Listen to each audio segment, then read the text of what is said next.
Hello and welcome. You are listening to the Happier Life podcast. I'm your host, Claire Deacon.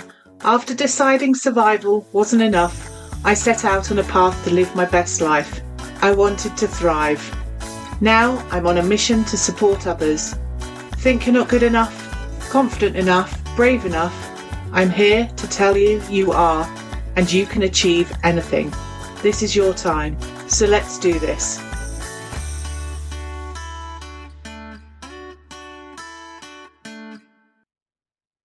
Hello and welcome to the Happier Life podcast.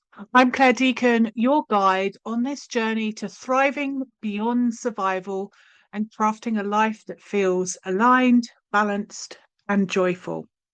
Today, we're talking about one of my favourite topics, using the start of a new year as a powerful opportunity to reflect, reset, and thrive. Whether 2024 was a year of triumphs, challenges, or a mix of both, this episode will help you close that chapter with intention and step into 2025 with clarity and purpose. Together, we'll explore why reflecting on the past matters, why resolutions often fail, and how to set meaningful intentions that truly stick. I'll share insights from positive psychology, personal stories, and actionable tools to help you manage your mindset, honor your emotions, and show up for yourself in a small, transformative way. So grab a cup of tea, find a cozy spot, or let this episode keep you company on your walk. This time is all about you.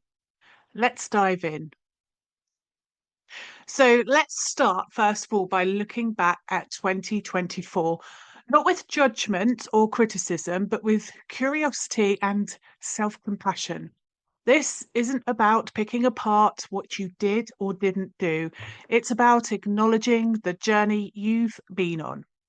You might ask, why is this important?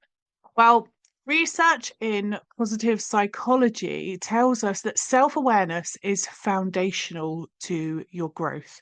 Reflection allows us to notice patterns, both positive and negative, and gives us the clarity to choose differently. Reflection is a powerful tool, but it's important to do it well. The goal isn't to get lost in the past, it's to stand firmly in the present while taking a reflective glance back to learn from the highs and the lows. Reflection is not about reopening old wounds or becoming tethered to past traumas.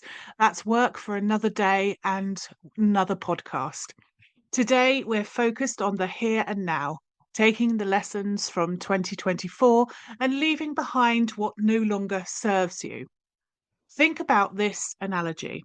Imagine driving a car. Your rearview mirror gives you just enough information to navigate safely. But if you stare too long, you'll crash. Reflection works the same way. It's about gathering the information, not living in the past. Here's why this works. Reflection activates your brain's prefrontal cortex, helping you process experiences and make intentional decisions. It's how you extract meaning from your story and identify what truly matters to you. The prefrontal cortex also plays a crucial role in emotional regulation, helping you reframe challenges and focus on what's within your control. One of my clients, I'll call her Sarah, came to me after a year of feeling stuck. She was overwhelmed by a sense of failure, focusing on the things that didn't go well. Together, we worked on reframing her perspective. Instead of seeing her struggles as evidence that she wasn't good enough, we used reflection to uncover her resilience, the strength, and small but significant wins that she had achieved. That shift helped her enter the new year with hope and direction. As you reflect on 2024, ask yourself, what moments in 2024 made me feel proud? Next, what surprised me about myself? Good or bad, both are important to understand. Thirdly, what drained my energy and how can I protect myself from it in the future? And then next, what am I ready to let go of? And what habits do I want to nurture going forward? It's not about perfection, it's about learning. Take these questions away. You can find them in the show notes and ponder after the podcast, perhaps during a journaling session or on a quiet walk. Reflection isn't about immediate answers, it's about creating space to find that clarity and allow it to emerge. And it isn't just about learning from the tough times, it's also about celebrating your resilience. Maybe 2024 wasn't your best year, but you're here. You've shown up for yourself by listening to this podcast, and that's something to celebrate in itself. So now let's consider why resolutions fail. So let's, now we've taken that understanding of what's happened while we've been looking back, it's time to look forward. So let's talk about New Year's resolutions. The truth is, most resolutions fail, and here's why. Resolutions often focus on what we want to change without considering how to make the change sustainable for ourselves as individuals. They're rigid, outcome driven, and often tied to external pressures rather than your own internal values. For example, if your resolution is to get fit, but you hate the gym, chances are you'll give up by February. Why? Because the goal isn't aligned with what truly motivates you. If you've made resolutions, don't worry, they're a great starting point. Just make sure you have the tools to support you. And instead of focusing on the outcome, shift your attention to the process. This is where intentions come in. Intentions are about who you want to be and how you want to show up in your life. They're grounded in values and they have a flexible approach. They're designed really to guide you through the challenges of putting in place new habits and new intentions that you want to show up for.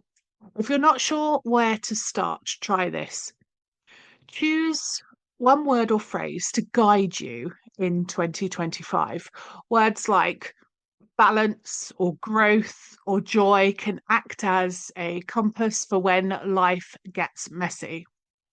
For example, if your desire is connection, your intention might be I will nurture meaningful relationships by being present and listening deeply.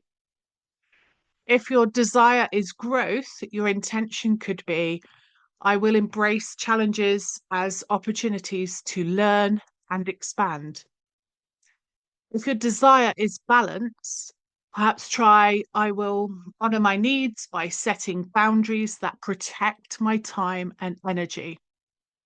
If confidence is your focus, you might say, I will step into my strengths by taking one bold action every week, even if it scares me.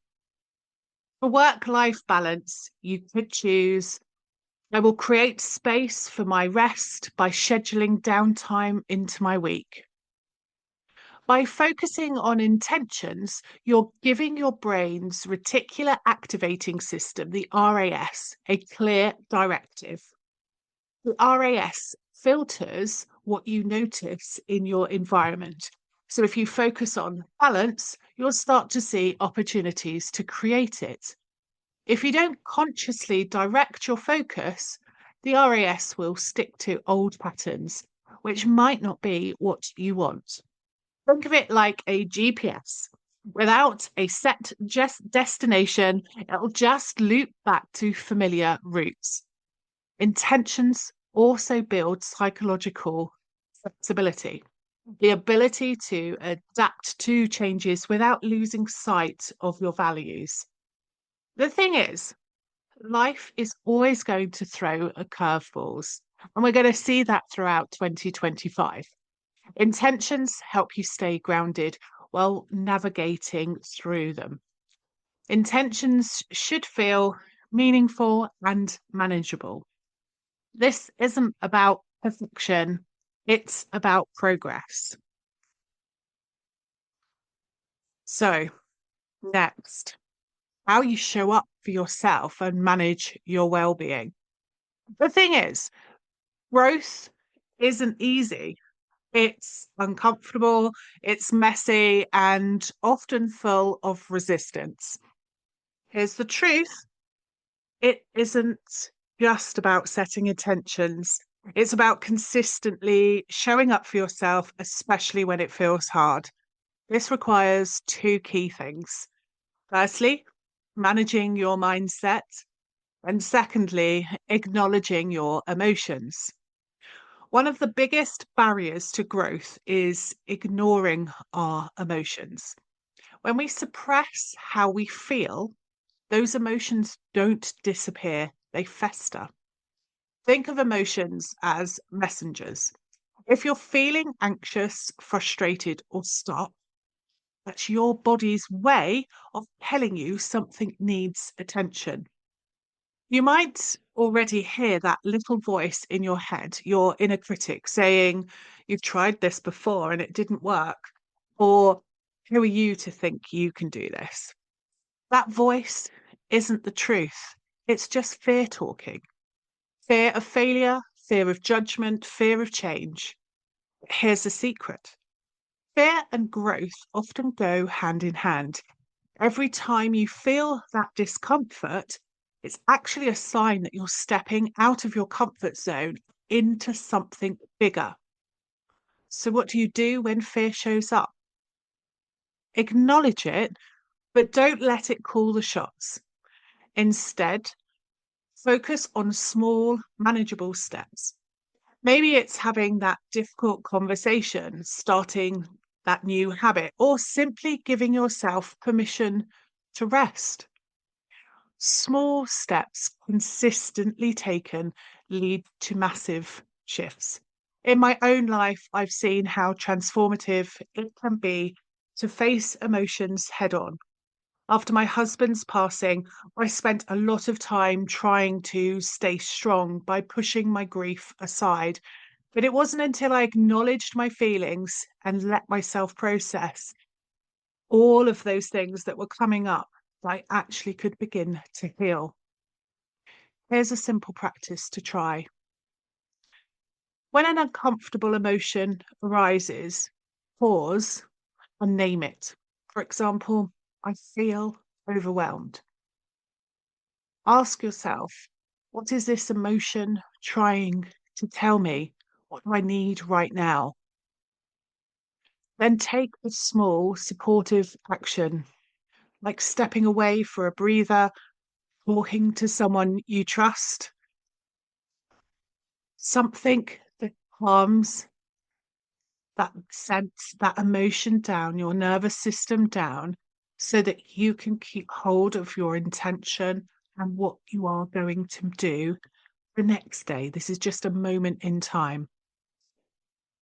So, outside of your emotions, managing your mindset is just as crucial. Carol Dweck's research on growth mindset shows that believing you can improve is key to success. If you catch yourself thinking, "I can't," try reframing it with "yet." "I can't manage my time yet." This small shift opens the door to possibility. And very importantly, something to note here is that change of mindset is actually something that fundamentally makes the difference when you're recovering from grief or trauma. I did my own research into this area because I really wanted to understand the difference between those who had experienced traumatic events taking place, something that had fundamentally undermined their sense of living and safety and security, something that has changed. And we found that we had pools of people, those that could experience post-traumatic growth and went on to lead happier lives, and those that found themselves stuck or falling backwards, going into reverse and finding their well-being constantly, consistently inhibited. And the key factor, whilst access to different resources, having certain personality types, having a support network, all of those things can have an influence. They didn't have an influence where the mindset wasn't right. The key difference is your belief in whether you can make a difference or whether you are subject to what happens in your life. If you believe you can make change, if you believe you can find a different outcome, you will take that action. You will be motivated to do so. If you don't have that belief, then life, those differences feel pointless. So you don't take the action, you don't move forward.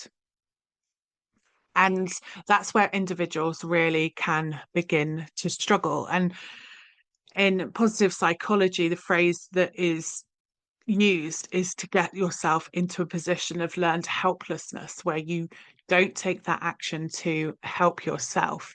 But that's again a whole another topic that we'll cover in a different podcast. So just wanted to take a moment to recognize the important work that has been done in this area.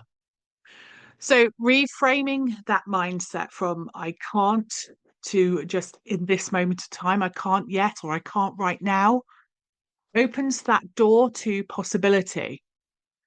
So the other thing that I mentioned just now as well, of not forgetting the importance of support.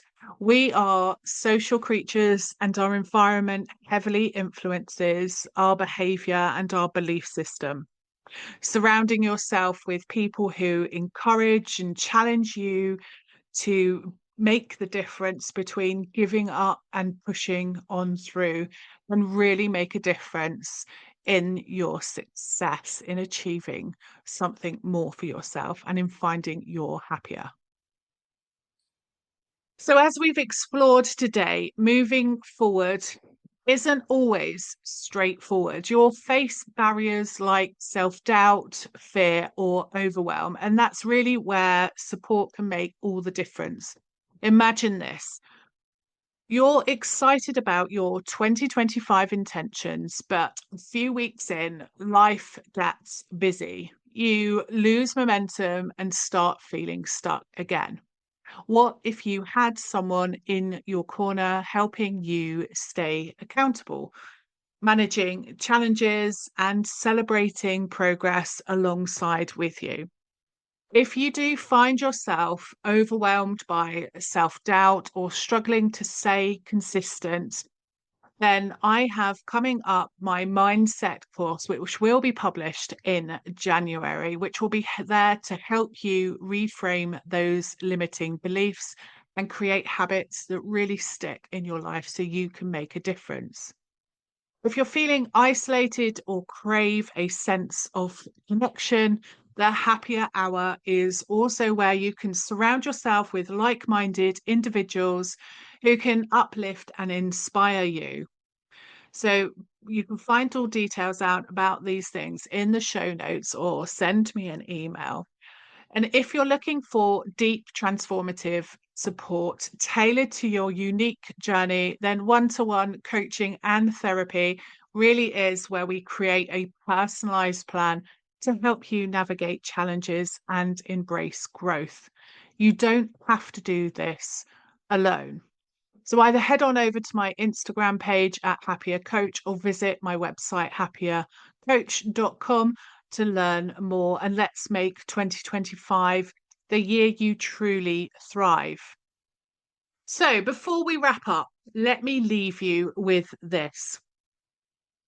Growth doesn't happen in leaps. It happens in small, consistent ways you choose to show up for yourself every day. Before we finish, I want you to picture this. It's January 2026. You're looking back on the year you've just had, feeling proud, fulfilled, and aligned with your true self.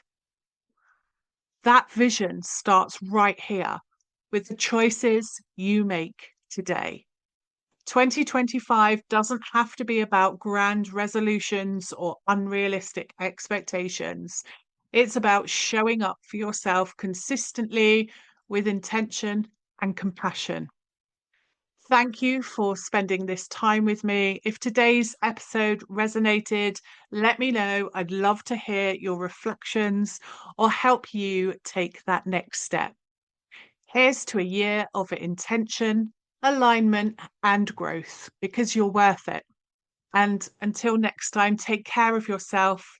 It's your time to be blooming happier. If you've enjoyed this episode, ensure you hit subscribe, head on over to my website, happiercoach.com, sign up for the weekly newsletter, and let me support you in living a happier life. I'm your host, Claire Deacon. Thank you for listening. Have a fabulous day.